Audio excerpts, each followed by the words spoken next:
Hello everyone, আসসালামু আলাইকুম। আপনারা সবাই কেমন আছেন? আশা করি ভালো আছেন। কাছে কিংবা দূরে যেখান থেকে আমার ভিডিও দেখছেন আপনাদেরকে জানাচ্ছি আন্তরিক ধন্যবাদ। আমি ফিরে এসেছি আপনাদের মাঝে আরও একটি রেসিপি নিয়ে। আজকে রান্না করব হাঁসের মাংস। হাঁস ভুনা করব। তো কড়াইতে তেল দিয়ে দিয়েছি, তেলটা গরম হয়ে গিয়েছে। এখন দিয়ে দিব আস্ত গরম মশলা, সাথে দিয়ে দিব তেজপাতা,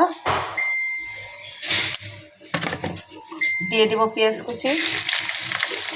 যেহেতু আমি ভুনা করবো এই জন্য পেঁয়াজের পরিমাণটা একটু আমি বেশি করে দিয়েছি। পেঁয়াজটা ভেজে নিব। পেঁয়াজটা ভাজা হয়ে গিয়েছে, দিয়ে দিব আদা রসুন বাটা।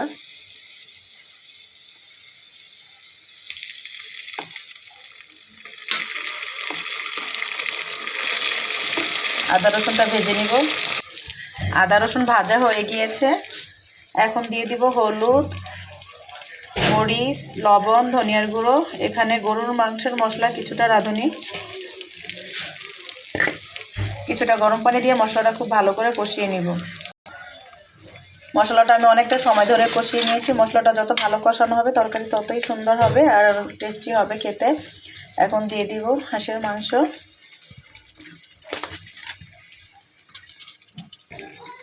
দিয়ে দিব কিছুটা জিরা বাটা। নেড়েচেড়ে মশলাটা মিশিয়ে নিব। নেড়েচেড়ে মশলাটা মিশিয়ে নিয়েছি মাংসের সাথে। এখন আমি ঢেকে দিব, অনেকটা সময় ধরে কষিয়ে নিব। তো আমি কোনো পানি দিইনি, এমনিতে অনেকটাই পানি উঠে গিয়েছে।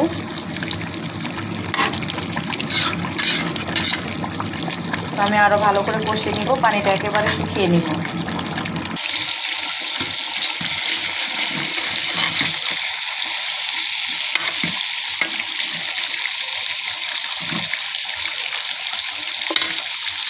অল্প আছে, আমি অনেকক্ষণ সময় ধরে খুব ভালো করে কষিয়ে নিয়েছি। মাশাআল্লাহ দেখেন এতে কতটা সুন্দর হয়েছে কালার। এখন দিয়ে দিব কিছুটা গরম পানি ঝোলের জন্য। তো ঝোলের পানি দেওয়া হয়ে গিয়েছে।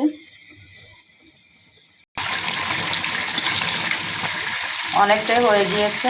এখন দিয়ে দিব গরম মশলার গুঁড়ো, জিরা, গরম মশলা, অনেক ধরনের মশলা একসাথে আমি শুকনো খোলায় ভেজে ব্লেন্ডার করে নিয়েছি। মিশিয়ে নিব।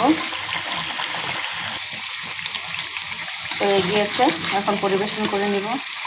তো গরম মশলাটা দিয়ে আমি চুলাটা কমিয়ে অনেকটা সময় ধরে জাল করে নিয়েছিলাম অল্প আছে। তো মাশাআল্লাহ কালারটা দেখেন কতটা সুন্দর হয়েছে। লবণ চেখে দেখলাম, মাশাআল্লাহ খেতেও খুবই মজাদার হয়েছে। তো আমি সাধারণ মানুষ, সাধারণভাবে রান্না করি। মাশাআল্লাহ এতে খুবই মজাদার হয়, টেস্টি হয়। আল্লাহর কাছে লাখো কোটিবার শুকরিয়া।